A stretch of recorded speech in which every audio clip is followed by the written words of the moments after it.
Hi, welcome to Nina in the Kitchen, where today I am making herb butter or a compound butter. It's the same thing. I was asked to do this recipe and I started thinking about there's so many different flavor combinations you can do that what I decided to do is what started life as an escargot butter. And I'm telling you, it can go on anything. Vegetables, fish, meat, hamburgers. You can put it on cardboard and it would be delicious. So let's get started. Now when I make this butter, I do a big batch. I'm going to make 1 full pound of butter, keep it in the freezer, and then take it out as needed for use for, like I said, grilled meats, chicken, whatever you have. Any simple application of a food, if you put just a dab of this on it, it's really delicious. This goes into a mixer, preferably a stand mixer, and you'll find out why in a minute. So 1 pound of butter goes in. I have a tablespoon of parsley. And you know, these herbs that I'm putting in, that's all, depends on your taste. This is about another tablespoon of thyme, fresh thyme, just because I had it. Dry thyme is fine. And this is 10 cloves of garlic. I know for 1 pound of butter, I'm not going to use that.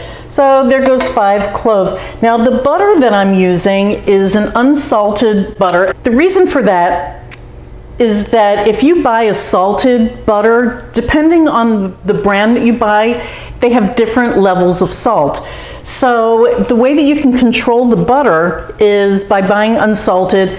I don't recommend salting a compound butter because you don't know what you're going to put it on yet. For example, if you put it on a steak that you had on the grill, then you may want to finish that with a fleur de sel that's going to throw your ratio off. So the only way to finish this part of it is I'm going to put a couple shots of Worcestershire salt, or Worcestershire sauce.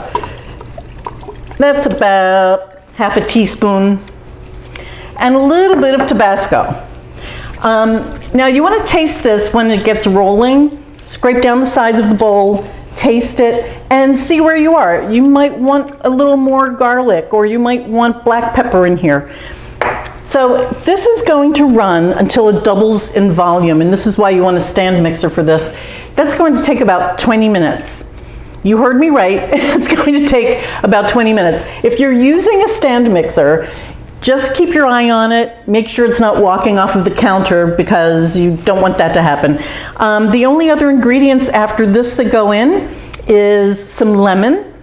And I just wanted to show you what I do to cut lemon or to introduce the juice without getting the seeds in here. For something like this, I just cut it in quarters and I cut that whole part out that has seeds. So now none of this has seeds and it's just a very easy squeeze. So we're going to add lemon and a little warmed white wine. So I'll see you in 20. Okay, well it's been 20 minutes and this has doubled in volume. It looks nice and light and fluffy, and the color has actually changed from yellow to more of a whitish color. So now is when you add the lemon, and actually in the 20 minutes I scraped this bowl down about 5 times, and I added everything except for more garlic. I tasted as I went and it was very garlicky. I put a little more Worcestershire, probably another half teaspoon, maybe 5 more shots of Tabasco, and oh, this smells so good. And I doubled up the parsley, and also I wound up throwing some thyme in there too, so everything is basically doubled. So now this is lemon, and I thought that what I would do for wine is, I had an open bottle of Sauvignon Blanc when we had a fish dinner recently.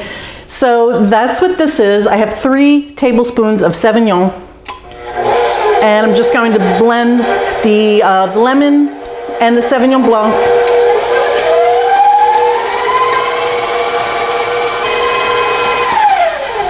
And it looks like it wants to separate like that. All you have to do is scrape it down, and it will accept this. It's not going to split on you, but you just have to give it time. And that's it. It's nice and light and fluffy. Wow. The lemon and the wine really make a difference. So I take a piece of plastic wrap and keep it nice and long. I'm going to aim for the middle and just make a big long log. This butter is great on salmon, and actually my nephew Brian requested that I do this because for Father's Day he requested codfish with an herb butter. So this is the herb butter, and what you do is you just lift it up and push it with plastic wrap. Form it into a log and just roll. And as you go, you can kind of make it even. You can feel that with your hands.